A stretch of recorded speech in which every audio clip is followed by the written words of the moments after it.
আসসালামু আলাইকুম।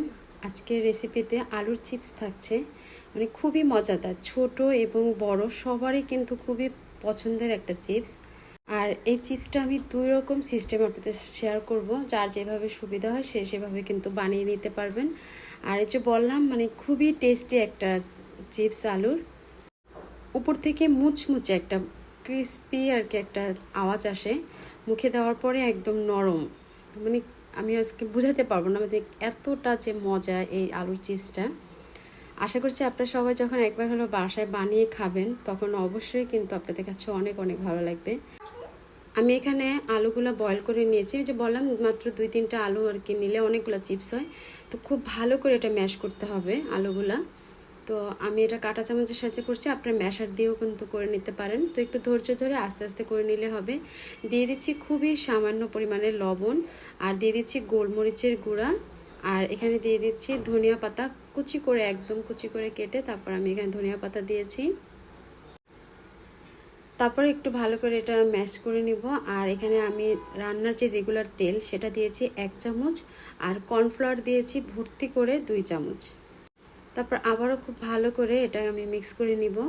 আমার বাসায় ফ্রিজে একটু চিজ ছিল, তো সেখান থেকে আমি একটু চিজ হাতে চটকে আলুর সাথে মিক্স করে দিয়েছি। এ পর্যায়ে আলুটা কিন্তু মানে হাতে লেগে যাচ্ছে, মানে আঠা আঠা টাইপের। তো এই আলুটা একদম পিরি বেলুনে দিয়ে তারপরে কিন্তু চিপসটা লম্বালম্বি করে করা যাবে না। সেজন্য আমি একটা নুডলসের যে ছোট্ট প্যাকেট থাকে সেই প্যাকেটের ভিতরে আলুর যে ভর্তাটার মতো করেছি সেটা আমি এটার ভিতরে দিয়ে তারপর হাত দিয়ে চেপে মানে একটু সমান করে নিতে হবে। এরকম করে আমি 2টা প্যাকেটের ভিতরে আলুগুলো ট্রান্সফার করে নিয়েছি।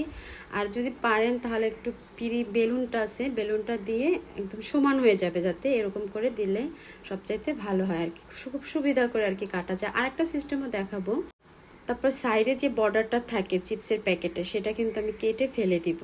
তারপরে একটা সাইড একটুখানি কেটে একদম উঠিয়ে ফেলবো। এটা হয়তো আপনারা দেখে আর কি বুঝতে পারতেছেন। তারপরে চাকুর সাহায্যে লম্বালম্বি করে কেটে নেব। রেসিপি ভালো লাগলে প্লিজ রিকোয়েস্ট থাকলো চ্যানেলটি সাবস্ক্রাইব করার। চাকুর মাথায় কিন্তু আমি এটা এভাবে করে তুলে নিব, আর নিয়ে তারপর গরম তেলের ভিতরে দিয়ে দিব। আর এই একটা সিস্টেম তো আপনাদের সাথে শেয়ার করলাম আমি, আপনারা নিশ্চয় অবশ্যই বুঝতে পেরেছেন। আর এখন আমি আর একটা সিস্টেম আপনাদের সাথে শেয়ার করি। মানে আমার যে আলুর ইয়াটা আছে গোলাটা, সেখান থেকে একটুখানি নিয়ে হাতে তালুতে এভাবে করে দিয়ে একটু চাপ দিলেই কিন্তু ওরকম লম্বা হয়ে যাবে, ঠিক আছে? আশা করছি আপনাদের এটাও কিন্তু ভালো লাগছে। মানে যাদের হাতে একদমই সময় নেই এত ঝামেলা করার, তারা কিন্তু চাইলে আমার এই টিপসটাও ফলো করতে পারেন। ব্যাস তারপরে কিন্তু এভাবে ভেজে নেব। আর যখন ভাজা হয়ে যাবে এটা এমনিতেই উপরের দিকে চলে আসবে, তখন তুলে নিয়েই খেয়ে নিব।